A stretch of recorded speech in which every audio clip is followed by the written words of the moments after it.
오늘은 히브리서 네 번째 이야기입니다. 히브리서 3장 1절에서 19절 말씀으로 같이 오늘을 나누고자 합니다.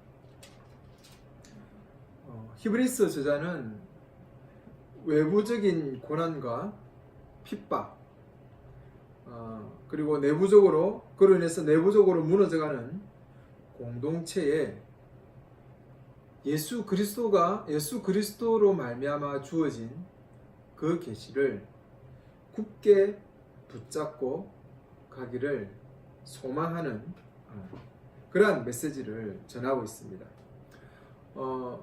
헬라 공동체가 잘 알고 있는 천사를 통한 계시와 비교됨으로써 예수님의 그 계시의 중요성을 선명하게 부각시켜주고 있습니다. 1장 5절에서 14절은 하나님의 아들의 높아지신 주로서 그리고 우주를 통치하는 통치자로서 천사들보다 더 위에 계심에 대해서 강조했습니다. 이러한 사실로 인해서 2장 1절에서 4절에 건면을 했죠. 작은 것을 통해서 큰 것을 증명하는 그런 논법을 사용해서 천사들이 전해준 계시가 이렇게 대단하다면 그러면 천사들보다 더 위대하신 예수님께서 전해준 계시가 얼마나 더 위대하겠느냐. 그러니까 그 하나님의 예수님이 전해주신 그 바른 복음을 우리가 강하게 붙들고 헌신하면서 그러한 그 신뢰 속에서 우리가 걸어가야 된다라고 이야기한 것입니다. 이어서 히브리서 기자는 예수님의 낮아지심에 초점을 둡니다. 천사들보다 위에 계신 하나님의 아들은 하나님의 백성들을 위해서 죽음의 고난을 당하기 위해서 인간들처럼 되시고 잠시 천사들보다 더 낮은 위치로 내려오셨음에 대해서 이야기합니다. 이에 대해서 이사야와 시편의 본문을 증거로 제시하면서 천사들은 할 수 없었던 이 일을 예수님은 인간의 대표로서 그 일을 이루어 가신 것에 대해서 강조합니다. 그러면서 이제 3장 1절부터 5장 6절에 걸쳐서 이 히브리스의 주제인 거룩한 아들의 제사장적인 성격에 대해서 이제 논의를 시작하게 됩니다. 이 주제는 이미 2장 17절에서 잠시 언급된 바 있습니다. 하나님의 일에 자비하고 충성된 대제사장이다 라고 이렇게 묘사되어 있습니다. 이것은 히브리서 전체의 주제입니다. 예수님을 자비와 충성이라는 단어로 정의하고 있습니다. 예수님은 자비로우시면서도 하나님 앞에 신실하셨던 분이심에 대해서 이야기하고 있습니다. 이것은 청중들에게 동일한 것을 요구하는 내용이 되게 됩니다. 예수님의 신실함, 예수님의 충성, 하나님께서 자비하신 대제사장으로서 예수의 그 신실하심에 초점을 맞추었다면 동일하게 교회도 예수 그리스도를 따라서 신실한 자, 충성된 자로 섬겨가야 된다라고 하는 내용에 대한 용기를 저자는 주고 있는 것입니다. 이러한 내용들이 3장부터 시작됩니다. 오늘 말씀은 3장 1절에서 19절의 말씀을 드리고자 합니다. 먼저 3장 1절에서 6절의 내용에 보면 그분은 신실하신 아들로서 믿을 수 있는 대제사장이다 라고 그렇게 이야기합니다. 그래서 3장 1절에 그러므로 함께 하늘의 부르심을 받은 거룩한 형제들아, 우리가 믿는 도리의 제사장이며 사도이시며 대제사장이신 예수를 깊이 생각하라 라고 이야기합니다. 천사들보다 뛰어난 그 예수님, 그리고 그가 지내신 그 계시에 맞추어져 있던 말씀은 이제 이스라엘 역사에서 아주 중요한 인물인 모세와 여호수아에 대한 비교로 나아가게 됩니다. 여호수아와 모세도 이스라엘 백성들에게 너무나 중요한 인물입니다. 대단한 인물이죠. 하나님께서 크게 쓰신 신실한 자입니다. 그럼에도 불구하고 그들보다 더 예수 그리스도가 위대하다라는 것이죠. 그리고 이런 모세와의 특별하게 비교를 통해서 대제사장, 성막, 언약, 희생제사, 이러한 구약에 있는 그 계시와의 비교로 나아가게 됩니다. 오늘 본문은 2장 17절에 신실하신 대제사장의 주제를 받아서 모세의 신실함에 대한 이야기를 합니다. 모세는 신실한 자로서 헬라 공동체의 아주 중요한 인물입니다.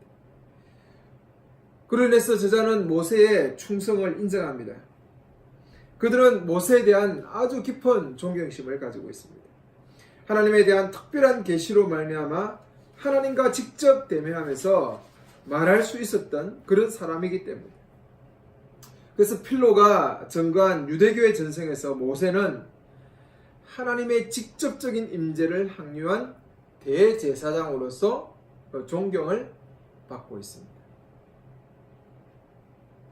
이러한 존경받는 대제사장인 모세와의 예수님과의 비교를 통해서 더욱더 예수님께서 전해주신 그 계시와 예수님의 대제사장이 되심에 대해서 더욱더 선명하게 알기를 원하는 거죠. 저자는 먼저 하늘의 부르심을 입은 거룩한 형제들이라 라고 헬라 공동체를 그렇게 부르고 있습니다. 하늘은 하나님의 영역을 이야기합니다. 아델포이 하기오이라는 이 하늘로 부름을 입은 거룩한 형제들이라는 것은 신약 성경에서 본절에만 나타나는 유대적인 표현입니다. 그리스도인들은 하나님의 백성을 거룩하게 하시는 예수님의 대제사장적인 역할로 인하여 거룩한 자들이 되었습니다. 이러한 자들은 하나님의 영역으로 나아갈 수 있는 자들입니다. 그래서 하늘의 부르심을 받은 자들입니다. 그래서 히브리스 공동체의 그 청중의 삶이란 것은 하늘로 부름을 받은 거룩한 하나님의 백성들의 삶이다. 대제사장 되시는 예수님을 따라 살아가는 그런 순례자의 삶으로 묘사하고 있습니다. 세상적인 관점으로 살아가기보다는 그리스도를 따르는 자들, 그리스도를 따라서 하늘의 그 부르심의 사명을 쫓아가는 사람들로 그러한 것에 방향을 맞추어서 살아가야 되는 그런 거룩한 공동체로 이야기하고 있습니다. 예수님께서 신실한 대제사장이었다면 동일하게 히브리 공동체도 동일하게 신실하게 하나님의 그 부르심을 쫓아서 살아가야 된다. 하늘의 그 부르심을 공유한 자들이다 라는 사실을 강조하는 것이죠. 그래서 거룩한 형제들이라고 부르고 나서 우리가 믿는 도리시며 대제사장이신 예수를 깊이 생각하라 라고 이야기하고 있습니다. 이 생각하다, 고려하다, 관찰하다 이런 의미를 갖고 있습니다. 카타노에로란 이 동사는 깊이 묵상하고 고려하는 것입니다. 히브리서 3장 1절의 도전은 예수님의 그 모범을 우리가 깊이 세심하게 관찰하고 생각해 보라는 것입니다. 자신을 세우신 하나님께 사도로서 대제사장으로서 신실하신 예수님을 깊이 생각해야 된다라고 하는 것입니다. 그는 대제사장으로서 그리고 하나님께 부름받은 자로서 이 땅에서 여러 가지 역경과 고난 가운데서 하나님의 그 사명에 충실했던 분입니다. 신실했던 분입니다.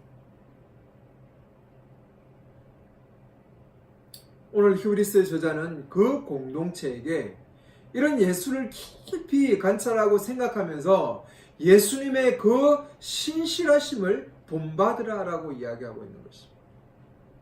여러분, 오늘 교회도 동일한 부르심을 받은 자들입니다. 여러 가지 어렵고 힘든 그 역경이 분명하게 하나님 나라를 이루어가는 자라면 반드시 경험하게 되는 것입니다. 하나님 나라를 이루어가고 하나님의 부르신 그 사명을 쫓아가는 삶에는 반드시 어려움과 역경이 있기 마련입니다. 예수 믿으면 잘되고 복받는 종교로 따라가는 것이 아닙니다. 예수 믿으면 모든 것이 순탄하고 잘 풀리고 내 인생의 문제가 해결되는 것으로 예수를 쫓아가는 것이 아닙니다. 교회는 그런 단체가 아닙니다. 그런 공동체가 아닙니다. 교회는 신실하신 예수 그리스도의 사명을 위해서 쫓아가는 공동체이기 때문에 많은 어려움이 있을 수 있습니다. 히브리 공동체도 이러한 어려움이 있었지 않습니까? 유대인들의 유혹, 그리고 유대교로 돌아갈 수 있는 유혹, 유대교를 따르지 않을 때 오는 여러 가지 어려움들, 그 당시 유대인들이 로마인의 앞잡이가 되어서 그리스도인들을 많이 어려움에 처하게 했고 고난의 길로 인도했습니다. 그리고 그 당시 기독교에 대한 핍박이 아주 강력해져 있던 때입니다. 그러니까 예수 믿으면 오히려 많은 목숨도 내어놔야 되고 재산도 뺏겨야 되고 어려운 상황에 처해 있던 상황의 그 공동체가 예수의 이 올바른 계시에서 주신 바른 복음에서 자꾸 벗어나려고 하고 그 공동체의 모임 속으로 해서 자꾸 떠나가려고 했던 것이죠. 영원한 안식을 향해서 교회가 뚜벅뚜벅 걸어가야 될 그 삶에 어려움이 찾아오니까 많은 하나님의 백성이라고 말했던 그 공동체가 무너지기 시작한 것이죠. 그래서 저자는 이렇게 예수를 깊이 생각해라, 신실하신 예수님 하나님을 기억하라라고 강조하고 있는 것입니다. 지금 동일한 어려움에 있다 할지라도 우리는 하늘의 부름을 공유한 자들로서 예수님처럼 신실하게 우리의 사명을 다하는 자들이 되어야 된다. 이렇게 강조하고 있는 것입니다. 그래서 예수 그리스도의 그 위대함, 모세보다 더 위대한 대제사장, 신실하신 대제사장에 대해서 이야기를 잠시 던지고 있습니다. 그리고 모세에 대한 이야기로 계속해서 이어져 나오고 있습니다. 민수기 12장 7절에 내 종 모세와는 그렇지 아니하니 그는 나의 온 집에 충성됨이라 라고 기록하고 있습니다. 이것은 모세가 온 집을 맡은 충성된 청지기로 인정받았다는 것을 나타냅니다. 모세는 아주 존중받는 인물입니다. 민수기 12장 7절은 하나님께서 아론과 마리암이 모세를 존중하지 않는 것에 대해서 책망하면서 모세가 온 집에 신실한 자다라고 이렇게 극찬하고 있습니다. 히브리 저자는 모세를 예수님의 긍정적인 비교의 대상자로 제시하면서 예수님과 모세 사이의 비교를 통해서 예수님의 신실하심에 더욱더 초점을 맞추고 있는 것입니다. 온 집을 감당한 자로서의 모세, 하나님 앞에 충성된 자로서의 모세, 그와 비교한 예수 그리스도. 예수 그리스도는 그 신실한 모세와 비교해서 더욱더 신실한다고 더 위에 있는 자임을 강조하고 있습니다. 예수님과 모세의 차이가 뭡니까? 모세에 비해 예수님의 우월하심이 무엇입니까? 5절에 보면 모세는 하나님의 집을 섬기는 사안으로서 자신을 세우신 이에게 충성했다라고 이야기합니다.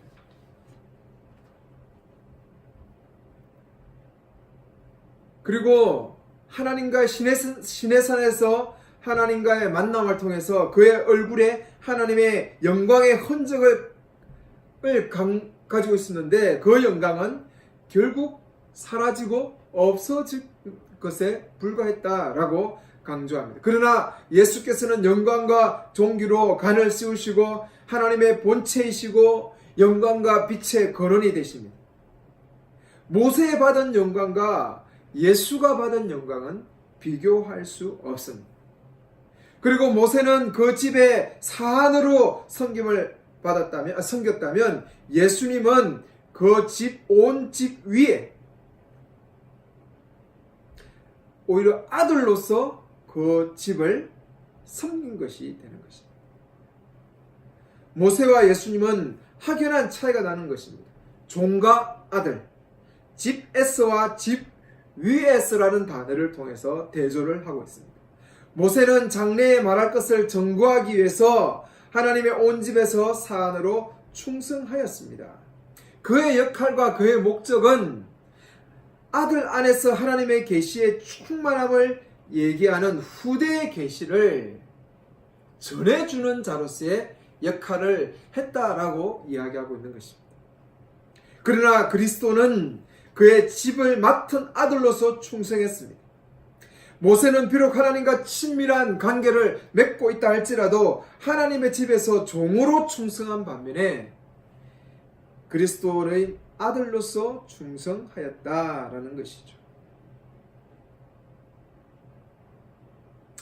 저자는 모세에게 전치사 N 안에서 집 안에서 충성하였다라고 묘사한 반면에 그리스도는 에피라는 위에 집을 맡은 아들로서 충성한 것입니다.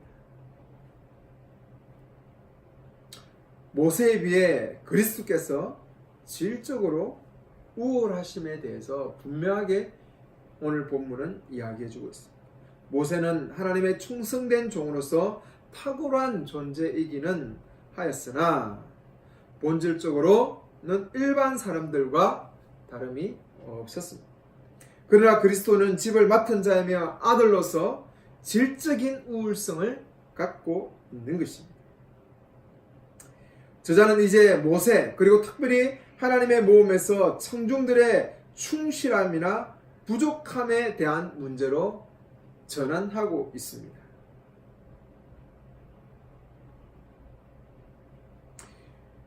실제로 그러므로 성령에 이르신 바와 같이 라고 이야기하면서 시편 95편 7절의 내용을 적용시키면서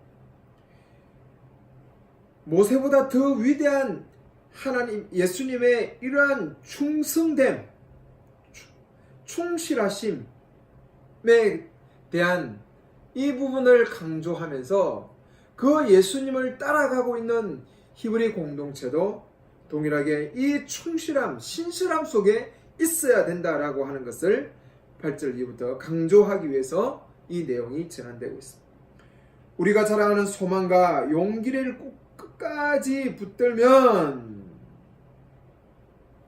하나님의 백성들이 이렇게 소망과 용기를 끝까지 붙들고 가야 되는 것에 대해서 이야기합니다. 하나님의 새 언약의 백성된 교회는 이러한 충성된 그 용기와 소망을 붙들고 가야 됩니다. 여기서 용기는 담대함과 공개적인 담대함, 세례를 통해서 내가 옛 하나님의 백성이다라는 것을 드러내는 담대함과 확신입니다. 그 반대의 모습은 믿음의 공동체에서 떠나가는 거고 물러가는 것입니다. 하나님의 백성들은 그의 소망, 예수 그리스도의 그 계시를 자랑해야 합니다.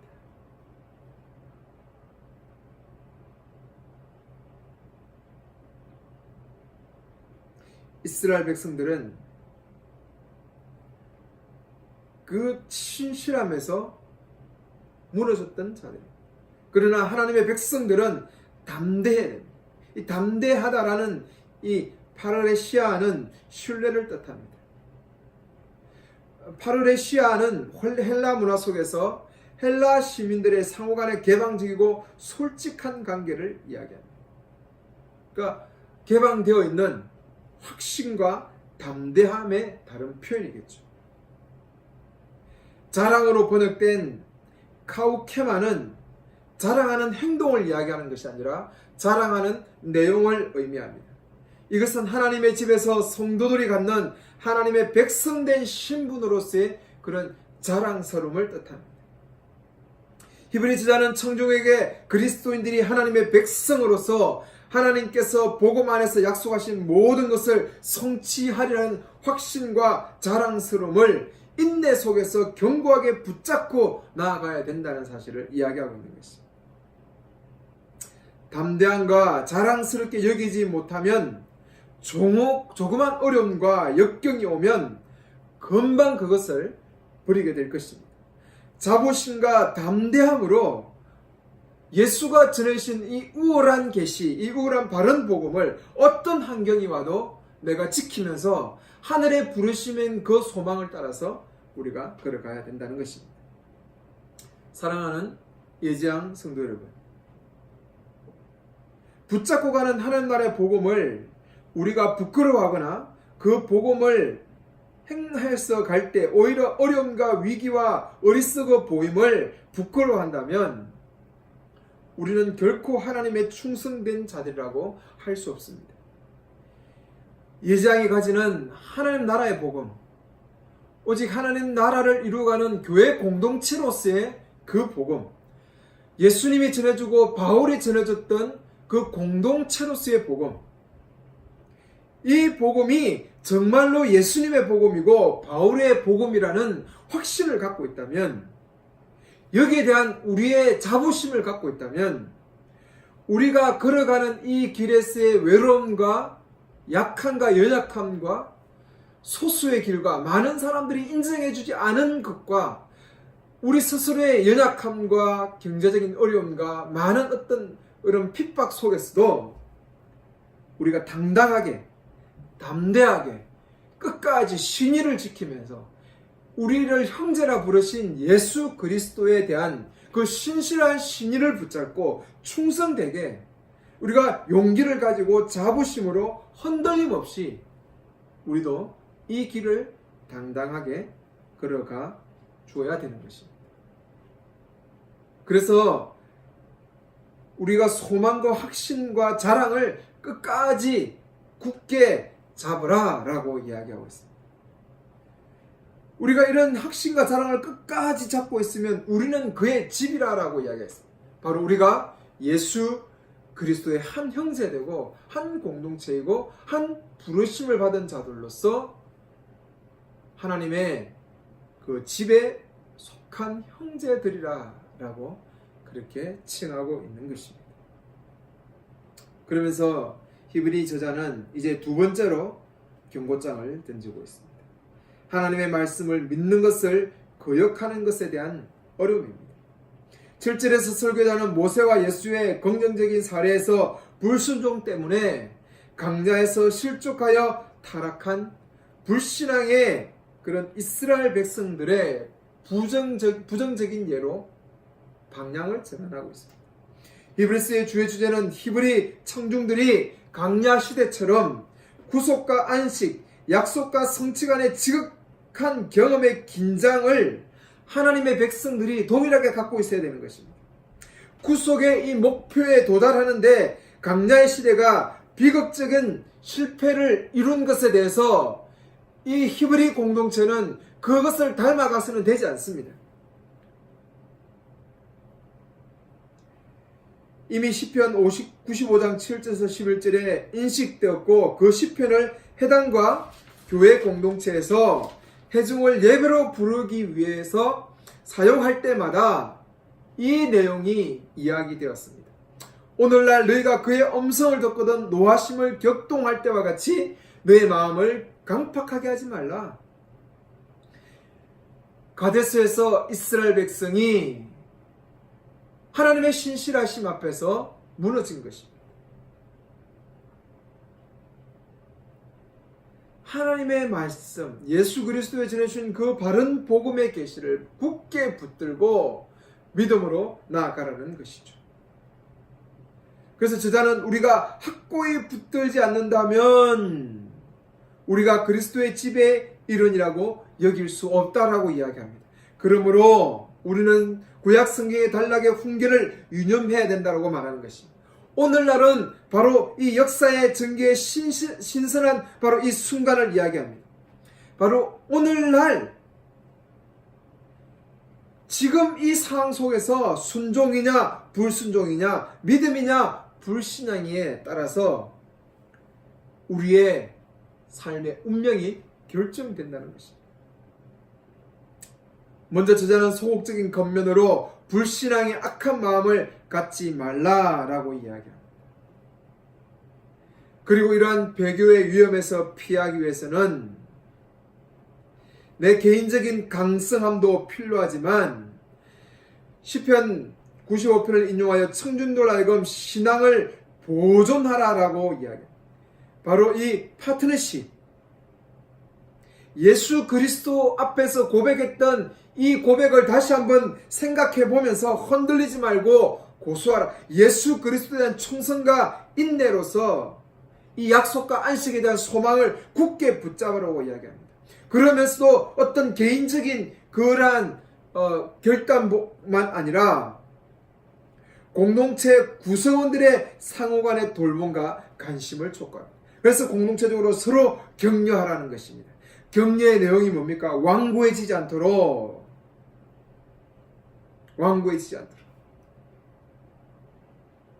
우리의 마음이 강팍해지지 않도록 매일 공동체는 서로 격려해주라. 힘들고 어려움이 왔을 때 서로 붙잡아주고 관심을 가져주면서 바로 이 예수 그리스도의 이 사명의 길에 더욱 충실하게 걸어가도록 만들어 주어라 라고 그렇게 이야기하는 것입니다. 오늘 예장의 교회가 서로를 이렇게 핏자 건면해주고 격려해주는 것이 중요합니다. 예수 그리스도의 그 사명의 길을 걸어가기 위해서는 서로가 관심을 가지고 돌보아주는 것입니다. 한 사람이 내 혼자의 싸움이 아니라 공동체의 싸움이라는 사실들을 교회는 늘 인지해야 되겠습니다. 광야에서 멸망한 출애굽 1세대의 진정한 문제가 무엇입니까? 수수학적인 질문 3개를 던지면서 이스라엘 불순종을 강조하고 있습니다. 듣고도 반역한 자들이 누구냐? 40년 동안 누구에게 노하였느냐? 그분께서 자기 안식에 들어오지 못하리라 누구에게 맹세하였느냐?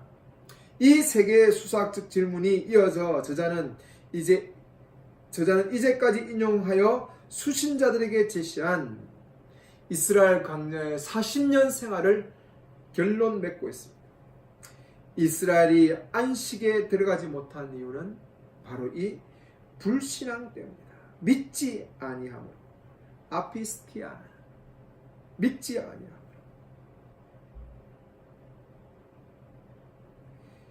가데스에서 이스라엘 백성들이 하나님께 대항하여 맞서게 되므로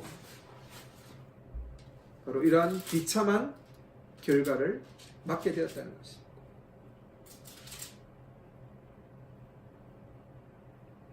히브리 저자는 이 위대한 모세보다 더 위대한 예수 그리스도의 이 복음의 계시를 붙들고 가는 세대는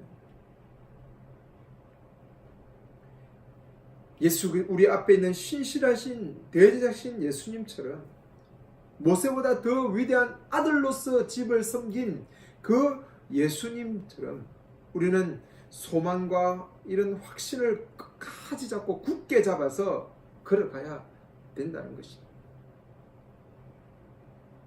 그렇지 않고 가데스에서 하나님의 신실함, 하나님께 대한 신실함을 잃어버리고 불순종했던 이스라엘 백성들처럼 된다면 하나님의 이 안식에 결코 들어올 수 없다고 경고하고 있는 것입니다.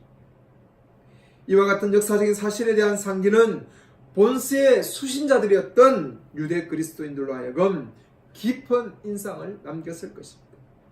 하나님에 대한 불신으로 말미암아 가데스에서 조상들처럼 그들도 같은 파멸에 이를 수 있다는 경고가 그들 가슴 속에 경종이 되었을 것입니다. 저는 오늘 본문을 통해서 오늘날 교회에 던져지는 두려움이다라고 생각합니다.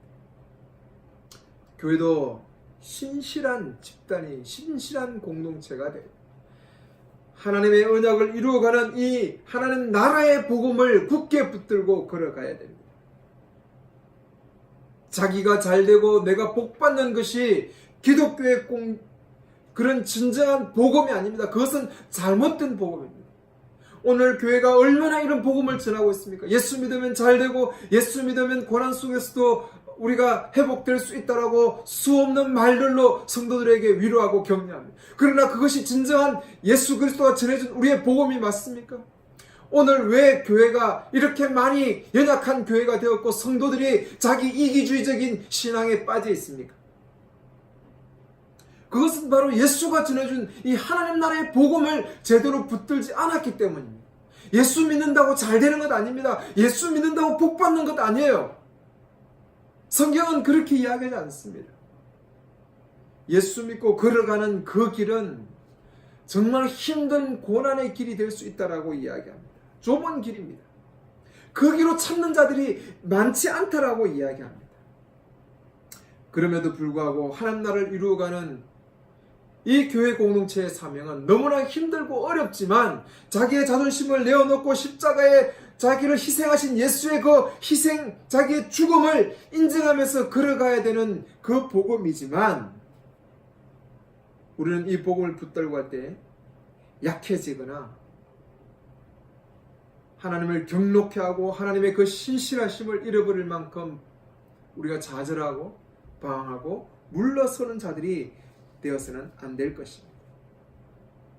더욱더 담대함과 소망을 가지고 우리 예지원 교회는 걸어가야 될 것이고 오늘날 교회도 동일하게 이 잘못된 값싼 복음에서 벗어나서 예수 그리스도가 전하신 하나님 나라의 복음을 분명하게 인지함을 통해서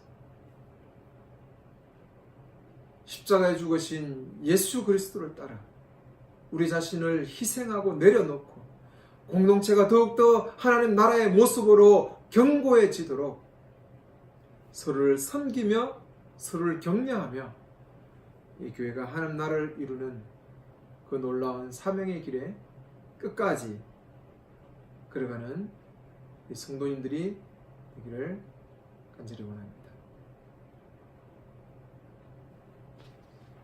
말씀을 마칩니다.